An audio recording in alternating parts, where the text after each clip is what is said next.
Hi, this is Chef Matt. Welcome back to 3 Minute Thursdays, and we are working on chicken.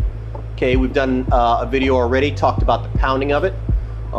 In this next video, we're gonna do the breading station. Obviously, this is not a typical breading station, but it's very hard and difficult to videotape back underneath the refrigeration unit. So we're gonna do it here. This is really kind of the step process where it goes from the buttermilk, all right, into the breader, into the slurry mix, back to the breader, and then instead of just dropping it in the fryer, we're gonna put it on here. We're gonna talk about a couple things there. So when you do this, you really wanna try to keep a wet hand and a dry hand. And if you don't, what you'll have is these fingers that look like something out of the thing. So you've got your chicken. It goes into the breader, okay? And you're pressing it in there. And then that goes into the slurry. And we've stirred the slurry before we began the video. Back with the wet hand, and I almost used the dry hand. That's how confusing it is, right? And then back into this. And then back with the dry hand. You know, initially in this process, it does, it's a little bit confusing, but it becomes second nature after a minute.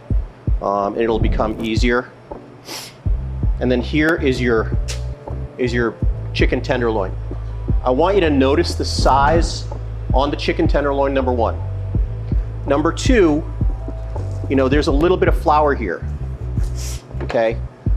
This little bit of flour, and you gotta be careful about it. You wanna make sure there's enough breading on it, but the more flour that you have on your chicken, as it goes into the fryer, that breading will fall off and the chicken proteins will drop into the fryer. And when we don't skim that burnt flour out, what will happen is it will discolor the oil, make it taste off and burnt, and make it smoke. So the critical step in this is that filtering between lunch and dinner, as has always been mandatory, and I know everybody does it, we have to be vigilant about making sure that gets done before the lunch cook leaves. So as you can see, these were pounded pretty tight, and through the breading you're gonna get a little bit of tearing, but if you start with it where it looks like it's been pounded with a chainsaw, there's no chance for it. This is Matt for 3 Minute Thursday.